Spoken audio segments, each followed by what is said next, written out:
एक छोटे से गांव में, जहां सपने सिर्फ लड़कों के लिए होते हैं, जहां लड़कियों की उम्र 18 साल होते ही शादी का बोझ थोप दिया जाता है, वहां रहती थी एक लड़की, काव्या डॉट। उसके हाथों में किताबें थीं, आंखों में सपने थे, डॉक्टर बनने के, गांव की मां बहनों को बचाने के। लेकिन समाज कहता था, लड़की होकर इतना पढ़ना, घर संभालो, बच्चे पालो।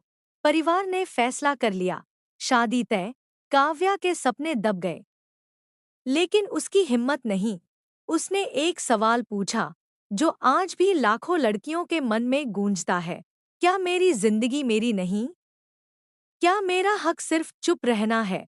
आज की ये कहानी है एक लड़की की, जो चुप नहीं रही, जो उठी, लड़ी और अपनी राह खुद बनाई डॉट। क्योंकि लड़कियों के अधिकार कोई उपकार नहीं, ये उनका हक है। शिक्षा का हक, पसंद का हक, आज़ादी का हक डॉट। स्क्रीन पर टेक्स्ट फ्लैश, अपनी राह खुद चुनना। तो तैयार हो जाइए, क्योंकि ये कहानी सिर्फ काव्या की नहीं, ये हर उस लड़की की है जो आज भी लड़ रही है डॉट। और शायद आपकी भी। रिया ने जिस साल एमए की डिग्री ली थी, उसी साल से उसके पिता ने उसके लिए रिश्ते देखने शुरू कर दिए थे। गांव में सब कहते थे, लड़की पढ़ी लिखी है, अच्छा घर मिलेगा। एक दिन रिश्ता आया विकास का। विकास दिल्ली में एक प्राइवेट कंपनी में सॉफ्टवेयर इंजीनियर था। परिवार अच्छा था, दो बहनें थीं, पिता रिटायर्ड टीचर। रिया के घरवालों ने फोटो देखी, बात की और बस हाँ कर दी। विकास की मां ने फोन पर कहा, हमारे विकास को लड़की देखने की ज्यादा आदत नहीं, जो आपको पसंद आएगी वही हमें भी पसंद आएगी। वो बहुत शर्मीला है। रिया की मां ने हल्के से कहा, बहन जी, कम से कम लड़के को लड़की दिखा तो दीजिए, दोनों को साथ जीना है ना। विकास की मां हंसी। अरे, विकास कहता है, मम्मी, आप जो चुनोगी वही मेरी पसंद होगी। मैं ट्रस्ट करता हूँ आप पर। सारे घर वाले विकास की तारीफ में डूब गए। कितना समझदार लड़का है, संस्कारी है। आजकल ऐसे लड़के मिलते कहाँ हैं? सारे घर वाले विकास की तारीफ में डूब गए। कितना समझदार लड़का है, संस्कारी है। आजकल ऐसे लड़के मिलते कहाँ हैं? रिया चुपचाप सुनती रही।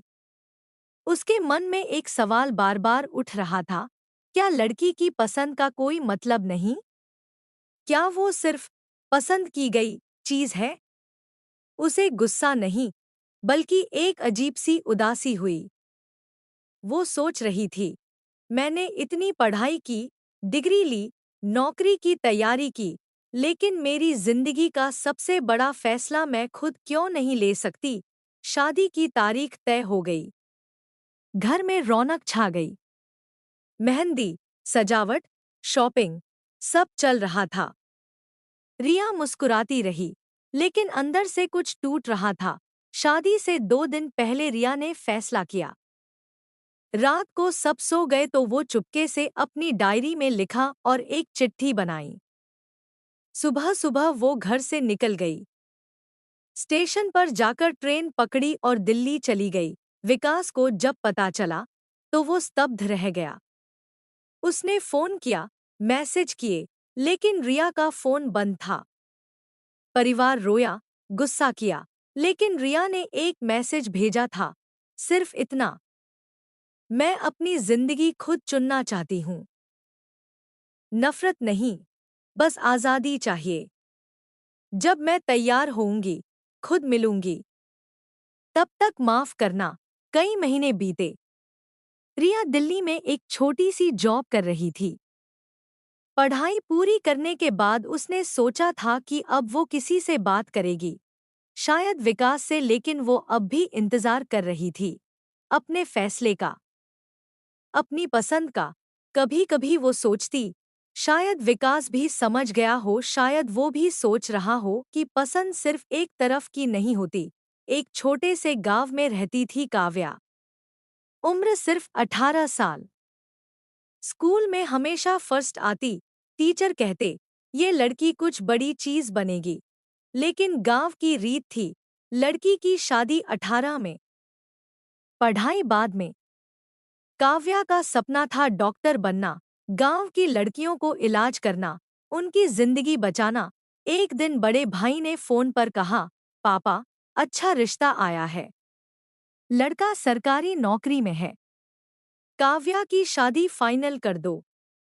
काव्या ने सुना तो दिल बैठ गया। वो बोली, भैया, मैं बीए पूरा करना चाहती हूँ, फिर मेडिकल की तैयारी, शादी अभी नहीं। भैया ने गुस्से में कहा, लड़कियों को इतना पढ़ने की क्या जरूरत, घर संभालो, बच्चे पालो, ये शहर की बातें छोड़ो। माँ ने भी साथ दिया, बेटी, हम सबने यही किया, खुश है ना। काव्या चुप रही, लेकिन रात को डायरी में लिखा, मैं पढ़ूंगी, मैं खुद कमाऊंगी, मेरी जिंदगी मेरी पसंद से चलेगी, ये मेरा हक है, शिक्षा का, सपनों का, फैसले का। अगले दिन शाम को सब बैठे थे।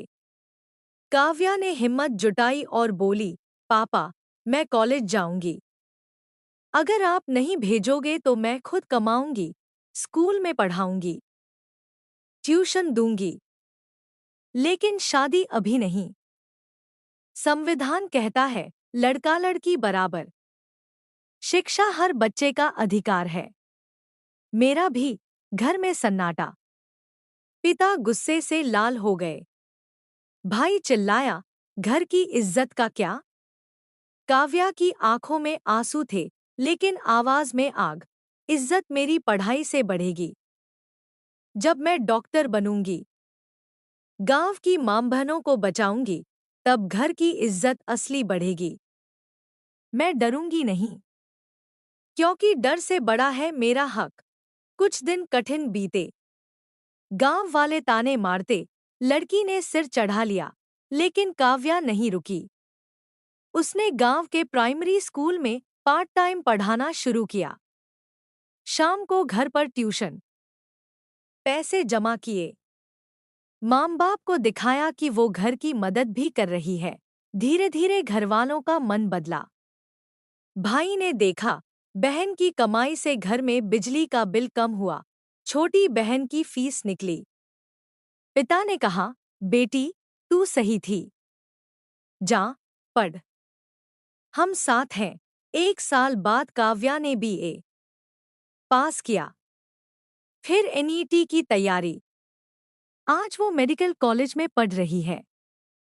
गांव लौटती है तो दर्जनों लड़कियां उसके पास आती हैं, दीदी, हमें भी पढ़ना है, हमें भी हिम्मत दो।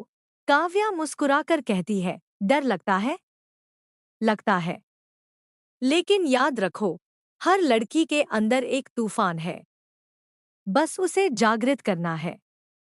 अपनी आवाज उठाओ, अपनी राह चुनो, क्योंकि तुम्हारा जीवन तुम्हारा है, कोई और नहीं जी सकता। और आज काव्या ने गांव में एक छोटा सा लड़कियों का सपना केंद्र खोला, जहां हर लड़की पढ़ती है, सपने देखती है, हक मांगती है। वो कहती है, मैंने सिर्फ अपनी लड़ाई नहीं लड़ी, मैंने हर उस लड़की की लड़ाई लड़ी जो चुप थी। अब तुम्हारी बारी है, दोस्तों।